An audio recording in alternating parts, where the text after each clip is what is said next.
नमस्कार, आप देख रहे हैं नवांबे न्यूज।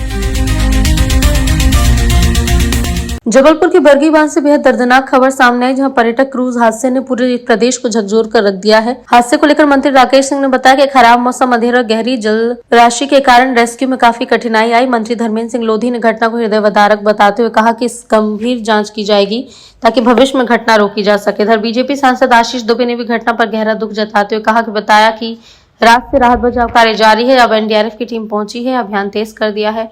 सवाल यह है कि आखिर सुरक्षा में चूक कहां हुई, फिर क्या इस हादसे को टाला जा सकता था।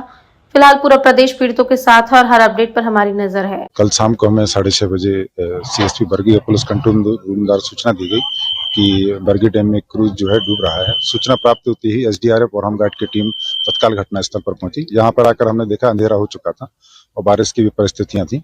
हमारे द्वारा जो है रात्रि में सर्च अभियान चलाया गया, जिसमें हमारे द्वारा जो क्रूज था उसको खींच करके किनारे लाने की कोशिश की गई और सुबह जैसी परिस्थिति हमारे रेस्क्यू करने के लिए तैयार हुई। हमारे द्वारा आर्मी की टीम और एनडीआरएफ की टीम के साथ में डीप डाइविंग कार्य किया गया। मैं Neeraj Singh Thakur, home guard commandant Jabalpur. 4 dead body कल शाम को घटना के बाद में मिल गई थी देर रात तक।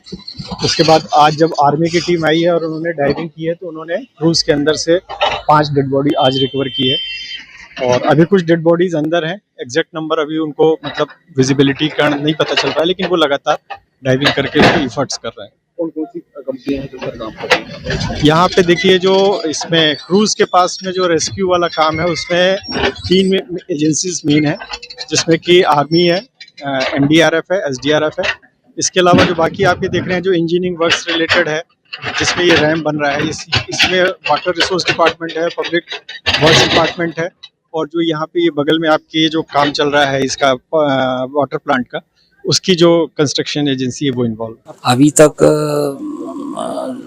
400 कल बरामद हो गए थे और सुबह अभी 500 और बरामद हुए। अब वो नीचे जाने पर अभी पता चलेगा कि क्या है क्या नहीं है। ऊपर वाले से तो प्रार्थना है कि किसी का अब 100 बरामद ना हो, तो अंदर जाने पर ही पता चलेगा। अभी उसके रेस्क्यू जारी है। निश्चित रूप से अगर कोई विसंगति हुई है तो उसकी जांच करेंगे।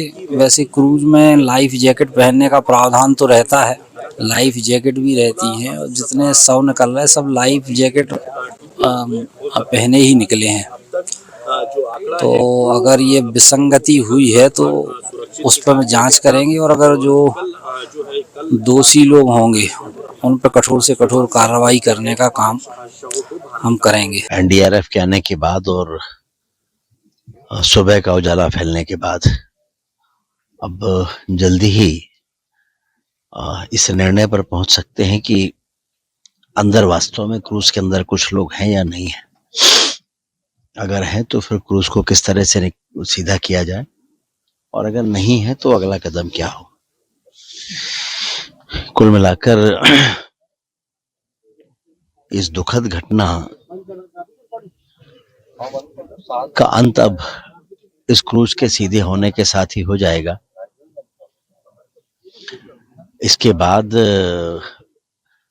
जांच से लेकर और वो सारी कार्रवाइयां जो आने वाले समय में भी सबक के रूप में काम आती रहे, निश्चित रूप से उन पर विचार होगा और वो प्रारंभ होंगी। लेकिन जैसा कल रात से ही हम सभी कह रहे हैं कि आवश्यकता इस बात की है कि एक बार ये रेस्क्यू का काम पूरा हो जाए और अब ऐसा लगता है कि वो पूरा होने की स्थिति में हम लोग वहां तक पहुंच चुके हैं।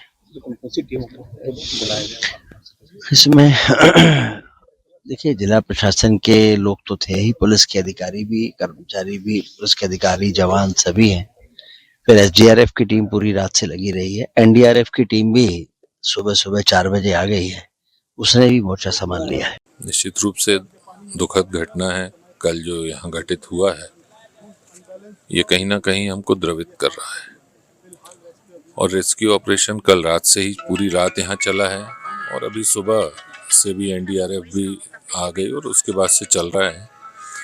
कल हमने लोगों को जीवित बचाया है, 22 लोगों को, लेकिन कल 4 शव हमने इसमें से निकाले थे और आज भी अभी 3 शव और निकाले गए हैं। मैं तो यही ईश्वर से प्रार्थना करूंगा कि कोई चमत्कार हो और इस शव मिलने का क्रम अब रुकना चाहिए। और कल ही हमारे प्रदेश के मुख्यमंत्री डॉक्टर मोहन यादव जी ने मृतकों को 4-4 लाख रुपए की राशि मुआवजे के रूप में उसकी घोषणा भी की है संवेदनशीलता के साथ। और निश्चित रूप से ये अभी रेस्क्यू पूर्ण होने के बाद इस घटना की जांच भी की जाएगी और जांच में जो भी तथ्य निकल कर आएंगे उसके आधार पर कार्रवाई की जाएगी।